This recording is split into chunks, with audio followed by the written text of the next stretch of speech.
Hi there people, welcome to this video. Today we'll be talking about a favorite of mine, the Super Gundam. This is a great sniper suit and a very good starting suit if you want to use snipers. It's a very specific type of sniper, but I'll talk about it later. Currently I'm going to use the level 2 version, so I'm just showing a bit the weapons you have. Yeah, this is a unit that goes from 550 to 700, so it's a very reliable high-cost suit. And so let's talk about it. Generally, the primary is very good. It's a sniper rifle. The multi-tube missile pod is also very good to deal damage, and it has an ASL, which if you came from one of the other videos I made, you know I love ASL. It's very helpful. If you're going to space battles, it's huge for you. And you have the Knuckles balloon, which I'll talk more about later. So you have the standard support skills. You have frontline support system level 2, which is very good.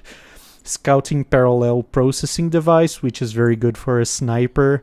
A few backbinders, which are good because you have a huge back.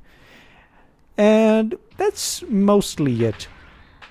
So let's talk about the primary weapon. Primary weapon fires a beam that pierces all enemy targets, and so I'm shooting here. You can see I hit the base, and it's very good. It staggers without charging, and when you charge it, it also pierces, but it deals a heavy stagger. It's a pretty standard sniper rifle, and the heavy stagger is great. The missiles, they take quite a few of them to stagger. I believe it's 10. But they deal very good damage. And even more than that, you can actually fire it while you're boosting. So it's great for defensive techniques. The big problem with the suit is the fact that you have to stop to fire. I mean, of course, it's a sniper, but the fact that you have to stop to fire means it's very impractical if you're dealing with an enemy on a 1v1, for example. The Knuckles balloon fires a balloon. It's very funny.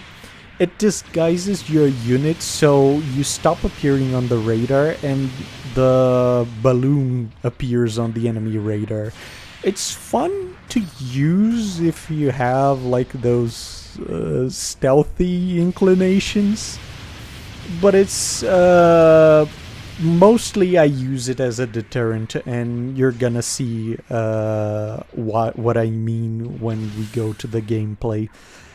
The missiles are very good. They deal a lot of damage and you have quite a bit of them. I tried to show that the balloon can actually stop enemy fire, but it didn't go well. It has quite a long cooldown, but the missiles, on the other hand, have a pretty quick cooldown. The rifle has a 700 meter range at base, so this is the level 2. It has 705 meters of range, which is pretty good for a sniper. The other interesting thing I have to mention about the balloon is that it staggers on hit, so that's why I said it's a good deterrent. The missiles, though, everything in this suit, to begin with, has a very high switch time. So when you switch to the weapon, it takes quite a bit to fire. And that's something that really annoys me, but it's a sniper suit. It's not meant to combo.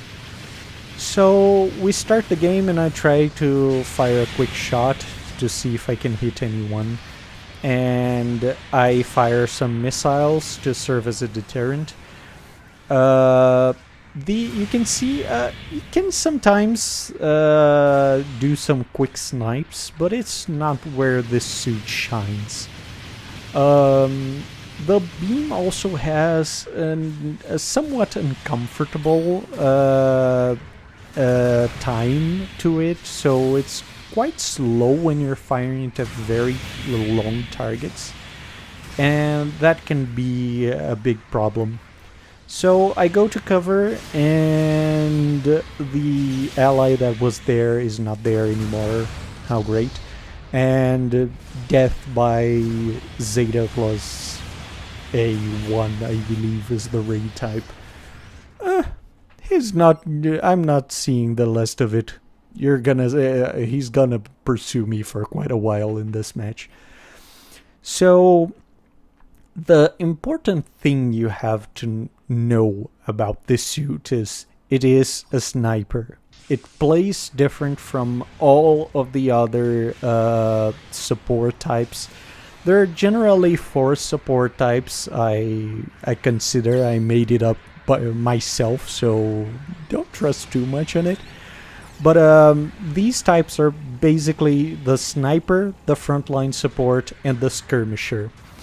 When we're talking about the snipers, there are 2 other smaller classifications, in my opinion, which are the standard snipers, like the Super Gundam, and the tank snipers, so to speak, which I mean the Zamo, for example, which is my favorite suit. The normal sniper suits, you focus on using the beam primary, and it has quite a cooldown, but it deals a lot of damage at once. The tank snipers, they have to rely on volume of fire, so they don't deal a lot of damage with individual shots, but they deal a lot of damage if you allow them to stack the shots. As you can see, 400 damage, 4000 damage on an enemy, it's a pretty decent damage. But the other big problem of this suit is that you basically have no stagger resistance at all, and this can be quite a problem sometimes, mainly when you have a charged beam. This point where I'm at is a point I really like in this map.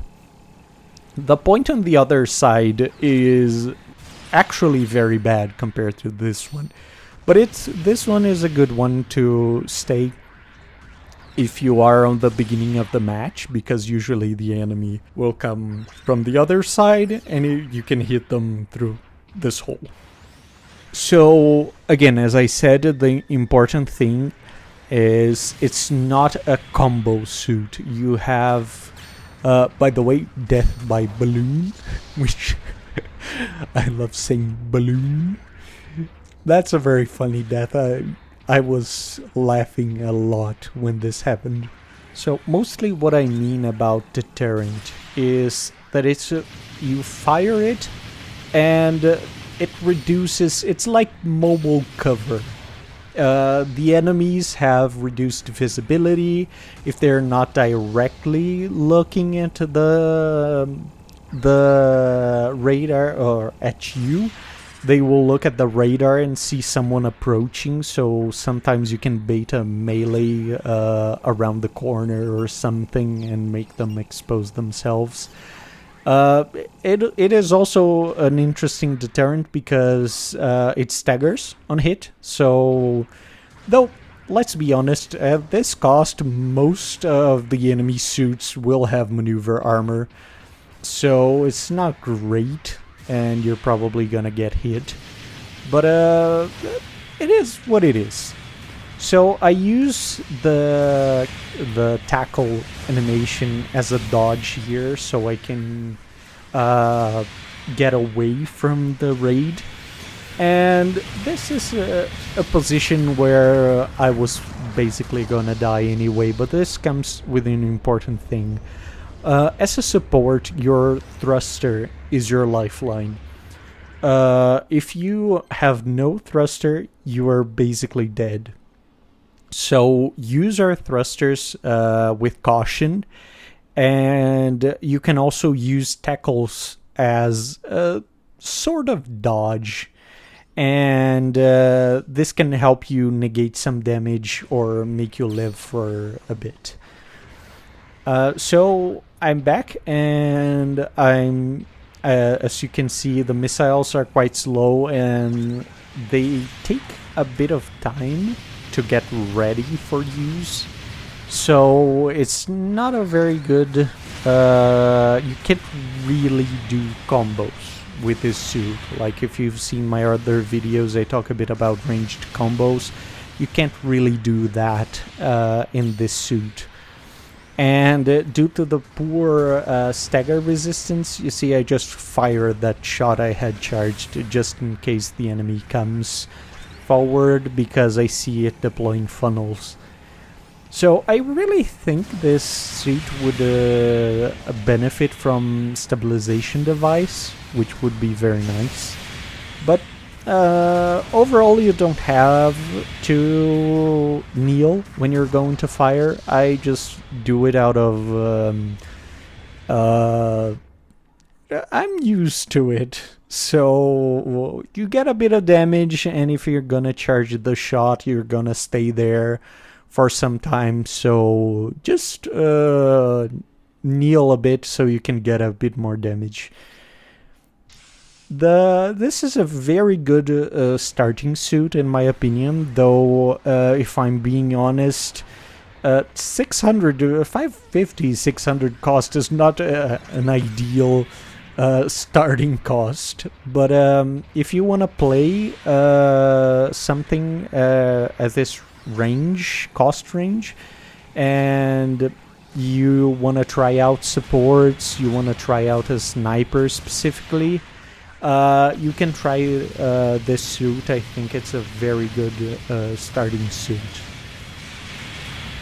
So the game is almost ending. I accidentally hit my ally, and the game is over. So it's a very good support. I really like sniper supports in general. I think they're very useful for the team. I didn't get any board positions, but that doesn't matter. I got third total individual rating. It's not really a damage support, it's more of a utility support. So thank you very much for watching, and I will see you next time.